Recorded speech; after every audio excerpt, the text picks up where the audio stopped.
Hello everyone and welcome to Thought Soup. This is my 5th episode. Today we're going to talk about ego and what is ego exactly? Or can we even find out?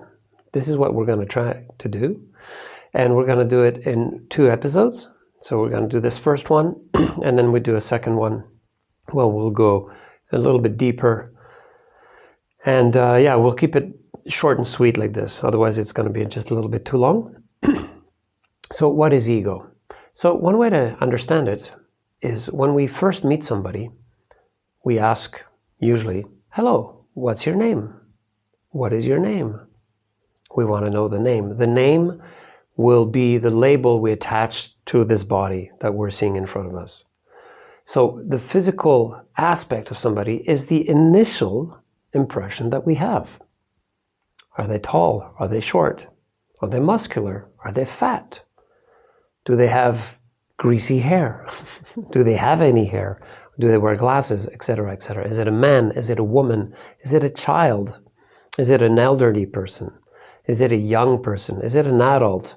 All this information we derive from our first contact, and we will attach all this information to the name. So this is crucial for us as primates because, as I said before, 90% of all information that comes to our brain is visual in nature. So it's very important that we can identify certain traits of the person we have in front of us just to see how we'll be able to relate to that person. And we put all that on a name. Now, with that name and with that form and all that, we will attach ourselves to that image. What does it mean? It means that when we look at ourselves in a mirror, we're checking to make sure that our looks are good, that they're the same, because that's our identity. It's who we think we are. So the first level of ego is a physical level. It's based on what we see and how others perceive us, physically speaking. This is why social media, I'm thinking Instagram, TikTok, YouTube, as this video, this is why they have such success, because people are able to post their faces and their bodies instantly on those platforms. And everybody can validate, yes, this is John, or this is Susie, or whatever the case may be. So our first level of ego is of physical nature, which is actually quite natural. Why is it natural? Because our instincts are based in a great part on our visual accuracy. So we're able to tell if this person or this animal will be dangerous, will it be friendly, etc., etc. And it's also between ourselves, it's also sexually based, meaning how we choose a sexual partner. The first aspect we'll ever look at is physical.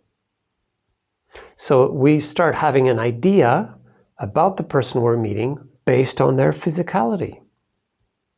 And then we'll examine if we like it or not. This is basic biology. Everybody knows this. And this is just to reproduce, ultimately. Not only, but ultimately that's what it is, between men and women at least.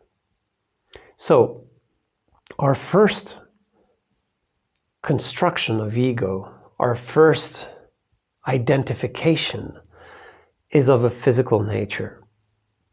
This is also why I said in one of my previous videos why cosmetics are so successful.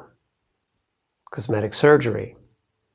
Because we'll do anything to keep the appearance as we like it, as we identify with it. If this appearance changes too much, it doesn't seem like us. There's a reason why monks in various traditions, but I'll talk about more of the Asian traditions, they shave their head. Because your hair and how you comb your hair is your fundamental, it's before the clothes even, it's the fundamental appearance to which you identify with. And when you shave your head for the first time, you're like, oh my God, this isn't me. And it looks really weird. It doesn't look like me. So that's why they do that, to cut out a little bit of that ego on the physical level. So that's the first level. The second level is a mental one. So the second question usually we ask somebody is, the first is, oh, hello, what's your name? And the second one, often, not always, but often, will be, oh, so what do you do? What is your job? What do you do means, what is your job? Because we do lots of things. It's a funny question. But what is your job? What is your occupation? So one will say, I'm a bricklayer, I'm a cook, I'm a chef, I'm an airline pilot, I'm a politician, I'm a lawyer, I'm a judge, I'm a policeman, whatever the case may be. And on that level, which is mental, because it's not physical, we identify on that level as well. So that means if I think I'm a policeman, I will have a set of rules and a set of behaviors that will go in line with the role I have, which is policeman. The set of rules and behaviors will change if I'm a lifeguard on the beach. And it will change again if I'm a lawyer in a courthouse. So every kind of activity that we have as our job, we identify with, and that identification brings further rules and further behaviors that have to be specific to this role. So basically, we have our name, which is attached to our appearance, and we have a way of appearing, and then we have a mental image of ourselves. So I'm a professor, so I will talk in a certain way, I will behave in a certain way, or I'm a yoga teacher and I will do this and I will do.